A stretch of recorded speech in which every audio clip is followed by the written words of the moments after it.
Tungod sa kadamak sa akong bana, gibansagan siya bahog kamot sa mga tao sa iyang palibot.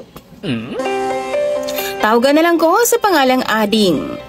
28 anyos ko ug dunay ka live-in partner, apan wa pa mi anak. Gusto na unta ko, DJ Sam, apan nagdumili una ang akong bana, kay lagi gusto pa daw niya nga ma-enjoy namo ang usag-usa. Kani akong bana, DJ Sam, wa ako ang ka live-in partner, usa kini siya ka tricycle driver. Itago na lang nato siya sa pangalang Fredo. 35 anyos na siya og feeling nako, doon na siya'y pagkagamay, DJ Sam. Sa uyab pa mi, wa maniniya buhata unta nako. Apan diyang nag-live-in na mi, mga simana siguro. Ni aksyon ako kabalaka kay nagdinamak naman.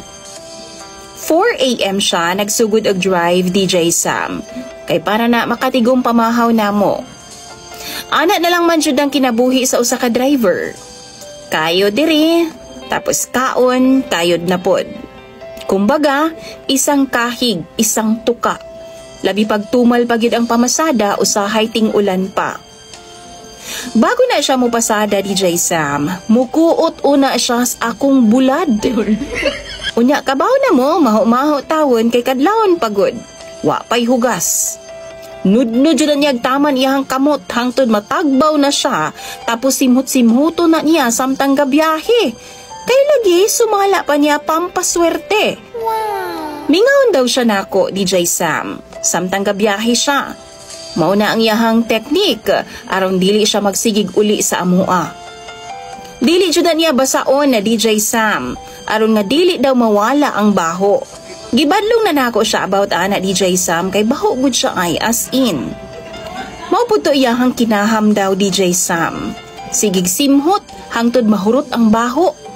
Actually, inig-uli niya mga alas 8 sa buntag, naagihapon ang baho, DJ Sam. Bisan ako gani masimhutan pa nako. Tapos usba na puda niya paglakaw niya taod-taod. Human og pamahaw. DJ Sam, tungod sa tirada ni Fredo, wa ko masayod nga ni sikat na diay siya sa ilahang toda. O gibansaga na gani siya, boy bahog kamot. Mapasahero man o di ba kaha kauban niyang tricycle driver. Ingon pa, kung mutunol man daw siya sa sukli sa pasahero, mga limyon taon ang baho sa akong bulad nga naa sa iyahang kamot, DJ Sam. Labi bagbagong sakay? Ang positibo diha, kay naning kamot jud din taon ang mga pasahero nga tukma ang ilang ipamasahe aron nga way suklion. Pero akong gikabalakan, DJ Sam, kay ning ulahi nakakita na siya glali sa iyang kaubanan. Kay nasuko maning ako ang pakno nga partner kay nagsugba-sugba man daw sila dito sa toda. Unya, na magyud na isawsawan, DJ Sam. Nasuko daw kay pugson daw pahunaw sa iyang kauban. Kay baho lagi daw kaayog kamot.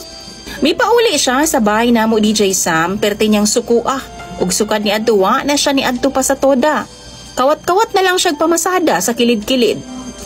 Kay baho naman ta, DJ Sam, nga illegal jud ang mga ana. Mao nang naglagot ko ug akong giistoryahan si Fredo. Pero gahi gid kay siyang ulo. Giingnan ako siya nga undangan na niyang kuot sa akong bulad, pero masuko naman hinuon siya, DJ Sam. Kay mao daw na ang iyang kalipay. Masuko po siya hugasan ako daan. Kay asa naman daw ang baho ana, DJ Sam. Damak si Fredo, pero palangga nako ni. Mao nang naglibog jud ko kay mas pakatamison pa man yang wa mi kaunon. Kay sa bawalan ako siyang mukuot sa akong bulad una siya mamasada. DJ Sam, naglibog na gyud ko ani ako ang live-in partner. Kay nakaapekto na gyud sa among panginabuhian. Tambagi daw ko ninyo, be please. Kung sabay angay na kong buhaton ani kang Fredo. I-comment in tao na sa comment section ni DJ Sam. Imong follower, Ading.